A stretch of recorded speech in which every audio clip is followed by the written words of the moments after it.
Welcome back to Inside City Hall. Last year, the NYPD responded to about 280,000 domestic incidents across the 5 boroughs. To help combat this widespread problem, the city and other groups are trying to provide resources to families that are affected by domestic violence so that they can escape their abuse. We have brought together a special roundtable to talk about this issue. Rose Michelle is a survivor of domestic violence. Judge Judy Harris Kluger is the executive director of Sanctuary for Families. Cecile Noel is the commissioner of the Mayor's Office to Combat Domestic Violence, and Saloni Sethi is the deputy director of the Sanctuary for Families Economic Empowerment Program. Welcome to all of you. Thank you for coming in. And I wanted to focus on the Economic Empowerment Program and the stuff that you've been doing and the 5-year report, which is so impressive. And Judge Kluger, the organization's been around for 31 years. Why this focus on economic empowerment and job training and so forth in the last 5 years? Sanctuary realized that in order for women to be independent and safe and free from their abusers, they need to have, in addition to the legal services, the counseling, and the shelter we provide, the ability to get a job a living wage job. And we decided that the way to do it was to create this economic empowerment program, which really has been able to lift our clients up from many times poverty, homelessness, and abuse to a safe and independent life. And so you went through that program, is that right? Yes. And you're now actually teaching in it. But yes. So what was that like? I mean, so much of what we in the outside world see is people who have escaped domestic abuse, they go into a shelter, and then the story kind of ends at that point. What was it like to sort of go through this training program? Well, definitely life-changing. But what it did was that it set me on a pathway, I had a plan. So I wasn't left at the end wondering what I'm going to do. Am I going to survive? Because once you leave that situation of domestic violence, you have to think of how you're going to take care of your kids by yourself. Are you going to be eligible to get a job?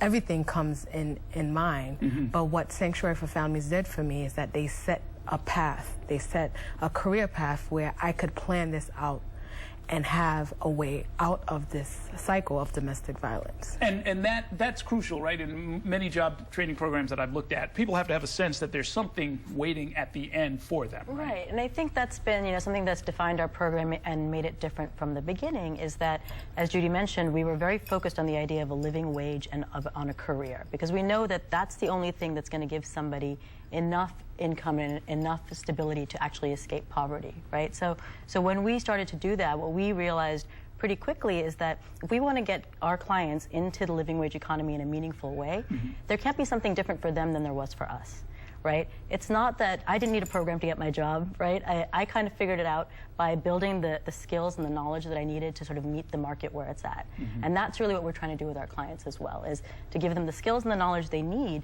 to get those jobs. And there's plenty of jobs out there in the city for folks with a high school diploma and the right computer skills and the right kinds of internships and work experience. And if they know how to interview and know how to write a resume and write a cover letter, they're getting them. So you've got, I mean, just to sort of jump to the end, you've got great retention and placement numbers, and you've got really strong numbers when it comes to average wages. Yeah, we do. So I mean, I think we've been around for about 5.5 years, graduated over 500 clients, placed over 300 in jobs with an average salary of $13.74 an hour. Mm-hmm. And what we see consistently is our clients have 1-year retention rates of about 65%, which is no different than the national average for everybody else. Right. So this all, of course, comes against a backdrop of what to me looks like an epidemic. I mean, if the police are responding to upwards of 770 domestic violence calls every single day, and that number doesn't look like it's changed that much from 2014 to 2015.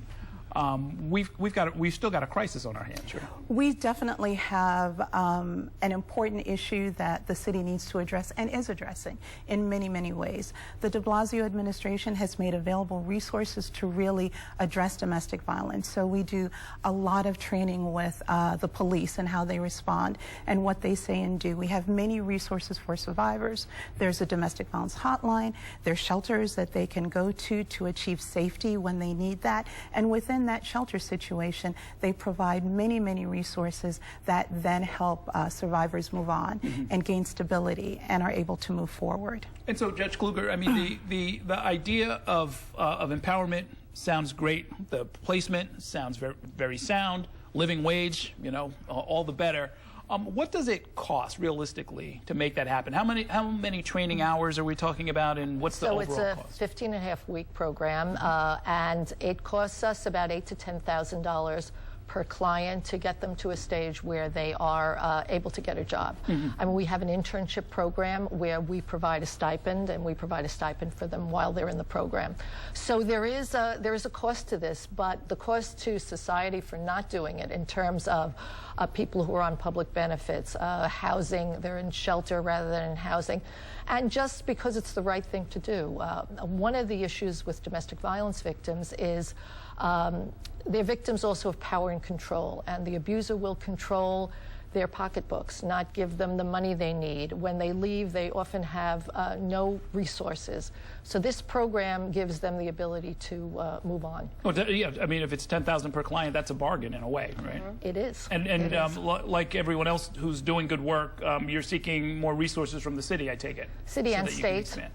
And with additional resources, how expandable or scalable, I guess, is this? With the right resources, it is scalable. I mean, we've seen tremendous success over these 5.5 years, and what we hope to see, and the city's been, Commissioner Noel has been, when she was with HRA, very, very generous in terms of providing resources to us. But many of the other resources that the city and state offer are linked to special populations, the formerly incarcerated, youth at risk, and those are very important resources for that group. But by and large, they're men, and our clients are often left out of that group. Oh, interesting. And I think the other thing that I would say is that we really can't do this without the city either. I mean, given the cost of living in New York City and, you know, rent being what it is, if we can get somebody to $13, $14, $15 an hour, that's great for us, but that's still not enough to really sustain somebody, right?